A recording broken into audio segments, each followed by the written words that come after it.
s'occuper de ça, quoi. Ouais, et à part ça, créer une entreprise, franchement, c'est facile. Par contre, dès que tu vas te poser la question des formes juridiques, voilà quoi, c'est pas quelque chose de facile, c'est pas quelque chose d'évident.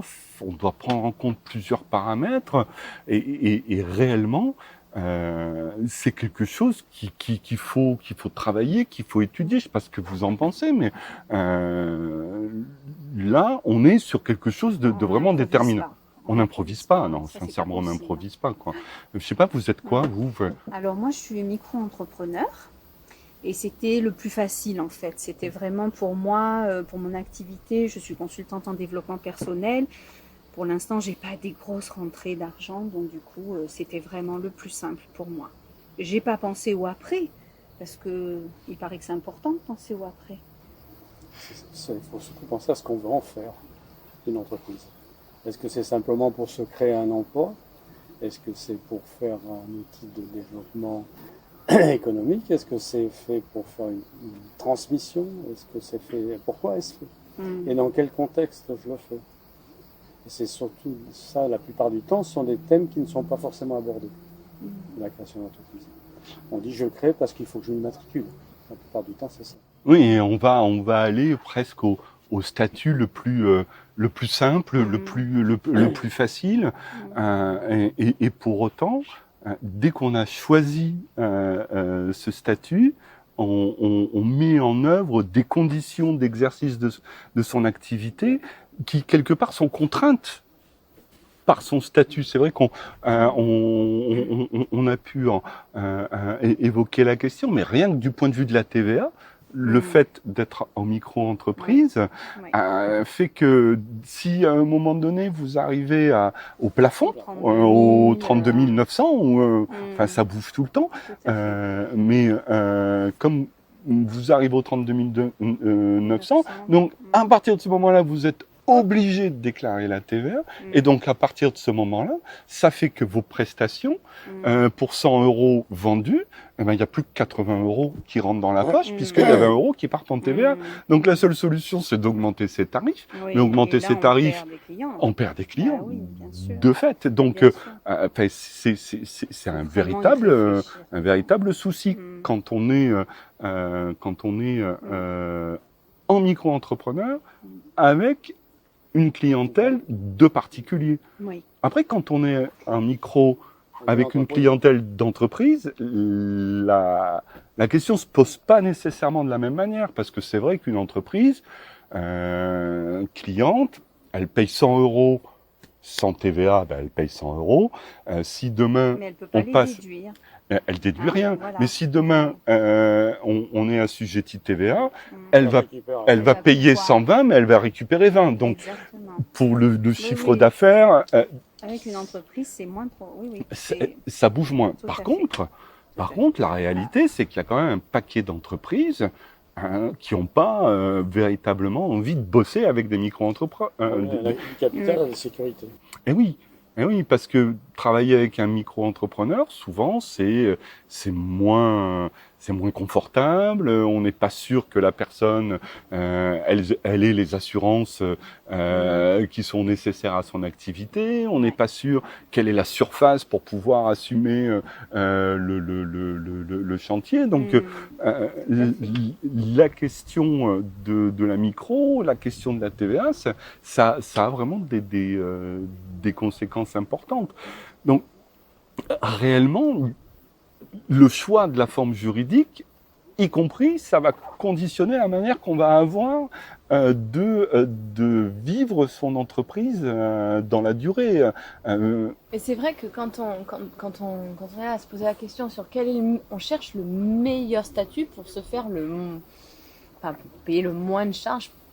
Et effectivement, on se rend compte que peu importe dans le statut qu'on va choisir, c'est une prise de tête. Enfin, moi, ça m'a pris presque un an pour trouver mon statut idéal.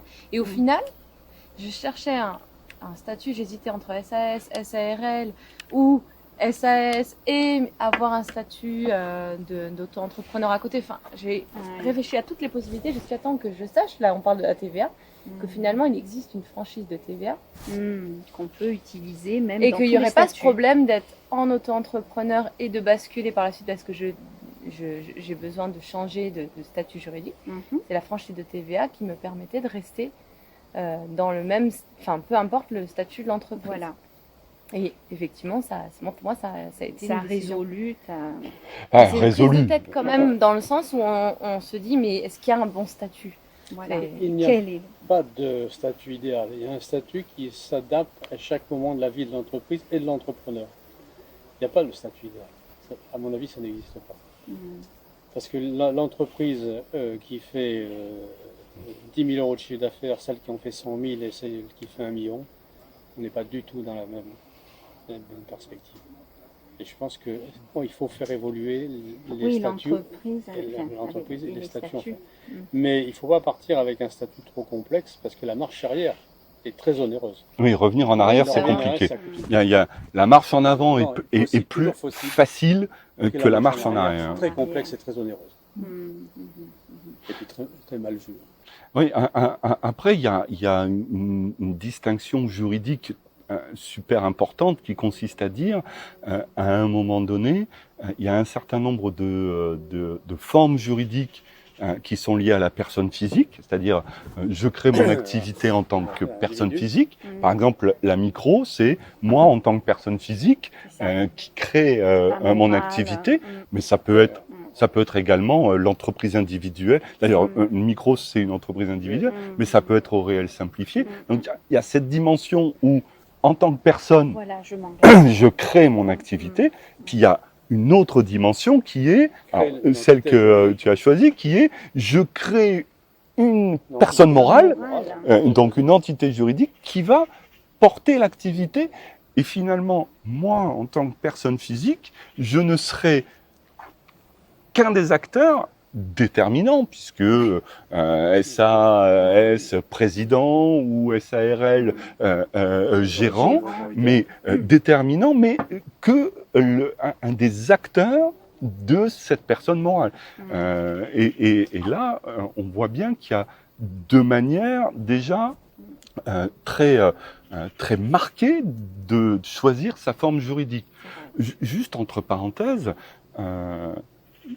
choisir de créer son activité en société, c'est également quelque part faire montre d'ambition, dans le sens où si je crée une société, je peux faire rentrer des personnes au capital. C'est-à-dire que je peux à un moment donné faire que cette société prenne des associés, prenne des concours extérieurs au sein du capital. Si je suis en entreprise individuelle, c'est pas possible. C'est, je reste fermé dans le fait que c'est moi en tant qu'individu qui porte tout.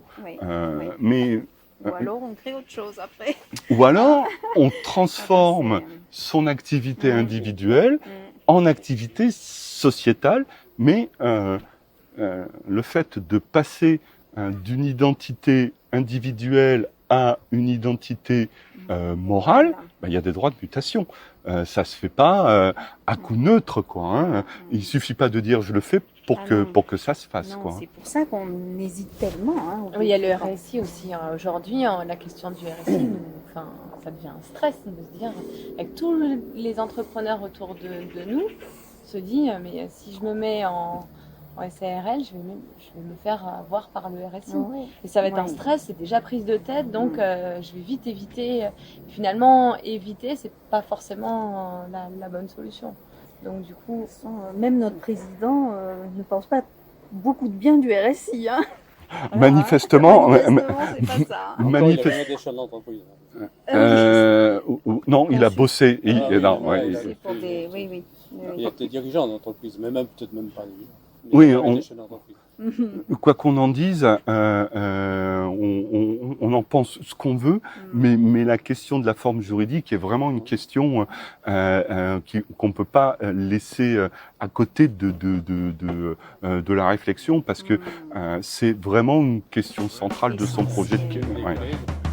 Et à part ça, Pourquoi